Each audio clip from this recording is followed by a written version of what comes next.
ఇప్పుడు బాయ్స్ తో మాట్లాడదాం, కొంచెం సీరియస్ గా మాట్లాడదాం, ఓకేనా? ఎప్పుడైనా ఎవరైనా అమ్మాయి మీ మనసు విరగొట్టి వెళ్ళిపోయిందంటే మాత్రం వెళ్ళిపోనివ్వండి, ఓకే? లేదు అలా కాదు అని వెంటపడ్డారో, ఎంత వెంట పడతారో అంత మీకు మీ మీద ఉన్న మర్యాద పోతుంది, ఓకేనా? Self respect is non negotiable, it is paramount. ఇక్కడ ఉండాలి సెల్ఫ్ రెస్పెక్ట్ ఇప్పుడు బాయ్స్ అందరికి. దాని తర్వాత మనసు విరుగుతుంది, బాధేస్తుంది, ఏడుస్తాం, ఎందుకురా ఇలా ఇరుక్కుపోయామనే ఒక ఫీలింగ్ వస్తుంది. రానివ్వండి, పర్లేదు. అసలు కథ అక్కడే మొదలవుతుంది. అప్పుడు మీలో నుంచి ఒకడు బయటకు వస్తాడు, వరుణ్ లాంటి వాడు, రైట్? అప్పుడు మనకు అర్థమవుతుంది మన ఎమోషన్స్ ఎప్పుడు మన కంట్రోల్లో ఉండాలి, పవర్ సెంటర్ ఎప్పుడు ఇక్కడ మెయింటైన్ అవ్వాలి, ఓకేనా?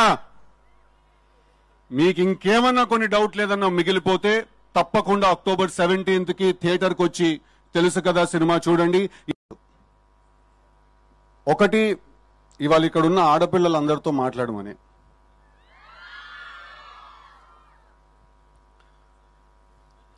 ఇప్పుడు మీకు తెలీదో లేదా మీరు తెలిసి ఇగ్నోర్ చేస్తున్నారో ఒక చాలా ఇంట్రెస్టింగ్ విషయాన్ని, మీరు the most beautiful species ever, okay? I repeat, ఆడవాళ్ళు you are the most beautiful species ever. మీకోసం యుద్ధాలు జరిగాయి, మీకోసం వార్స్ జరిగాయి, బ్యాటిల్స్ జరిగాయి, మీకోసం పోయిటరీ రాశారు. I mean history is proof. అసలు సృష్టి మొదలైందే మీతోటి, రైట్? మేము మీ ముందు చాలా నిమిత్ర మాత్రులం, మేము చాలా తక్కువ. సో మేము ఎప్పుడైనా ఏదైనా తెలియక ఏదైనా తప్పులు చేసినా, ఏదో ఇట్లా కాలేజ్లో ఫ్రెండ్లీగానే ఏదైనా అమ్మాయికి ఏదైనా మెసేజ్ ఏదైనా పెట్టినా, ఎవరితో ఏదైనా మాట్లాడినా కూడా మీరు పెద్ద మనసు చేసుకుని క్షమించేసేయాలి. ఒకసారి చెవు పట్టుకుని తిప్పేస్తే మేము సెట్ అయిపోతాం, ఓకే? అసలు మీరు గొప్ప మేం గొప్ప అనే డిస్కషన్ ఎవడరా మొదలెట్టింది? First of all Shreyas media వాళ్ళకి ఏమైనా ఐడియా ఉందా? శేఖర్ అన్నకి ఏమైనా ఐడియా ఉందా? మీరే గొప్ప, మీ వల్ల మేం గొప్ప.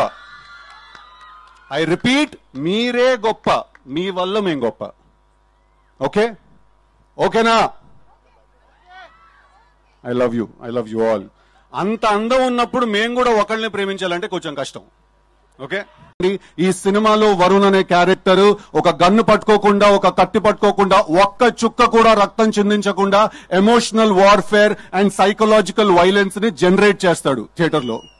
That's a promise I give you all. ఇప్పుడు నార్త్ అట్లాంటిక్ ఓషన్ లో ఒక రీజియన్ ఉంది, ద బర్ముడా ట్రయాంగిల్ అంటాం మనం దాన్ని. దాని అట్రిబ్యూట్స్ ఏంటంటే, దాని మీద నుంచి ఒక షిప్ వెళ్ళినా, లేకపోతే ఆ ఎయిర్ స్పేస్ లో నుంచి ఒక ప్లేన్ ఏదైనా వెళ్ళినా కూడా అది వాటిలన్నింటినీ కూడా లోపలికి లాగేస్తుంది. తెలుసు కదా, is the Bermuda triangle of love triangles. ఈ సినిమా చూసిన వాళ్ళందరినీ కూడా అది లాగేస్తుంది లోపలికి, రైట్?